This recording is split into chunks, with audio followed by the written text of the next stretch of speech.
Bismillahirrahmanirrahim. Assalamu alaikum 9th class. Today's our 14 lecture of chemistry. Chapter number 2 start किया हुआ हमने structure of atom and today's our topic is electronic configuration. Electronic configuration क्या होती है, इसको पढ़ने से पहले you should know about the structure of atom.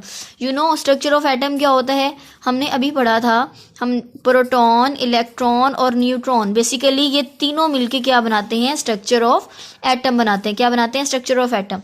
Basically क्या होता है, दरमियान में होता है न्यूक्लियस. न्यूक्लियस में प्रेजेंट होते हैं प्रोटॉन एंड न्यूट्रॉन और इसके गेट रिवॉल्व कर रहे होते हैं ऑर्बिटल्स में क्या, electrons. Basically proton, electron and neutron ये तीनों मिलके क्या बना रहे होते हैं, एटॉमिक स्ट्रक्चर. अब यहाँ पर एक और चीज़ आ जाती है, इलेक्ट्रॉनिक कन्फिग्रेशन से को पढ़ने से पहले आपको पता होना चाहिए कि शेल्स क्या होते हैं और सब शेल्स क्या होते हैं. शेल्स और सब shells. Firstly you should know about the shells. Shells को हम लोग बेसिकली एनर्जी लेवल्स भी कहते हैं. अगर मैं शेल्स की डिफाइन करना चाहूँ तो shells are the energy levels. Shells are the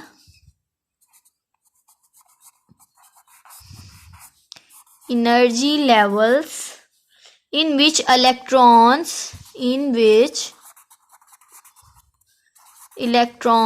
are revolve. यहाँ पर आप देख सकते हैं प्रोटॉन और न्यूट्रॉन कहाँ पर प्रेजेंट है, न्यूक्लियस के अंदर है. बाहर ये जो ऑर्बिट्स हैं जिनको हम लोग एनर्जी लेवल भी कहते हैं, इनको क्या कहते हैं, एनर्जी लेवल भी कहते हैं. और इसके अलावा हम इनको शेल्स भी कहते हैं.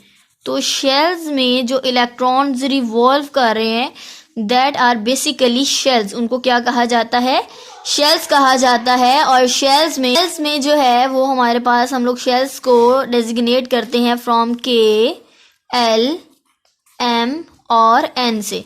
ये बेसिकली शेल्स होते हैं जो कि हम लोग क्या कहते हैं, फर्स्ट शेल जो है न्यूक्लियस के गिर्द, फर्स्ट शेल को हम लोग कहते हैं के शेल, सेकंड शेल को हम कहते हैं एल शेल, थर्ड शेल को हम कहते हैं एम शेल और फोर्थ शेल को हम कहते हैं एन शेल. और ऐसे सोन ये चलते जाते हैं.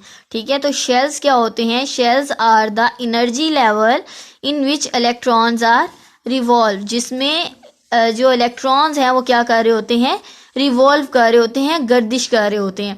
Secondly you should know about the sub shell. अब सब शेल किसको कहते हैं, एज यू नो हम लोग जो हमारे पास एटम है, एटम में प्रोटॉन, न्यूट्रॉन और इलेक्ट्रॉन प्रेजेंट होते हैं जिनको हम क्या कहते हैं, सब एटॉमिक पार्टिकल्स कहते हैं. सब एटॉमिक पार्टिकल्स कहते हैं इनको. अब यहाँ पर एक और चीज़ है कि सब शेल्स क्या होता है. एज यू नो शेल्स है तो सब शेल्स क्या होगा, शेल्स में मज़ीद जो सब डिवीजन्स होंगी हम लोग सिंपलेस्ट वेज के लिए यूज़ कर सकते हैं इसकी डिफाइन करने के लिए कि sub division of shells, sub division of shells जो है वो उनको क्या कहा जाता है, सब शेल्स कहा जाता है. उनको क्या कहा जाता है, सब शेल्स. सब शेल्स क्या होती हैं, सब डिवीजन्स ऑफ शेल्स. शेल को मज़ीद हम डिवाइड कर दें तो वो क्या होते हैं, सब शेल्स. यहाँ पर हमारे पास ये 1, इसको 2, 3, 4 एंड सो ऑन. अच्छा जी, अब सब शेल्स को डिनोट करने के लिए, सब शेल को डेजिग्नेट करने के लिए, उसके लिए हम लोग क्या यूज़ करते हैं, S, P, D and F.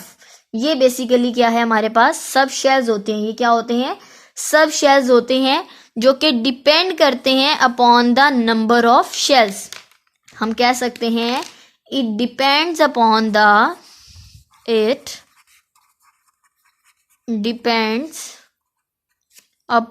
the number of shells.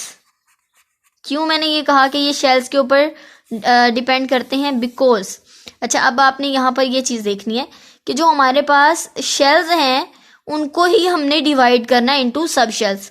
Shell एक है, पहला शेल है तो ज़ाहरी बात है उसको हम उसकी एक डिवीजन करेंगे जिसको हम क्या कहेंगे, एस.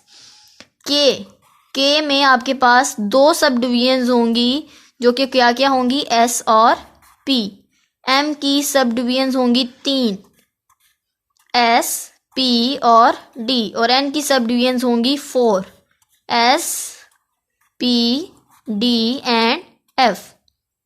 दोबारा देखें, शेल्स क्या होते हैं? शेल्स एनर्जी लेवल्स होते हैं जहां पर इलेक्ट्रॉन रिवॉल्व कर रहा होता है। सब शेल्स क्या होते हैं? सब डिवीजन ऑफ शेल्स को कहा जाता है।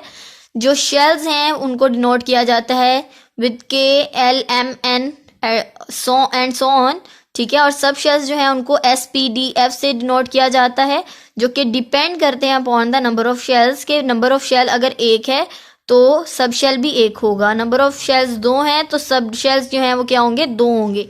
नंबर ऑफ शेल्स 3 है तो नंबर ऑफ सब शेल्स जो हैं वो 3 होंगे, SPD। और अगर 4 हैं तो नंबर ऑफ शेल्स क्या होंगे? 4 होंगे। इंशाल्लाह हम लोग अपने नेक्स्ट लेक्चर में इलेक्ट्रॉनिक कन्फिग्रेशन को मज़ीद डिटेल से पढ़ेंगे। अभी तक इसको अच्छे तरीके से आपके कंसेप्ट क्लियर होने चाहिए कि यहाँ। और हाँ, एक और चीज़, जो K है इसका एनर्जी लेवल सबसे कम होता है, L का उससे ज़्यादा, M का उससे ज़्यादा, N का उससे ज़्यादा। इट्स मीन जैसे जैसे ऑर्बिटल्स बढ़ते जाते हैं एनर्जी लेवल भी क्या होता जाता है?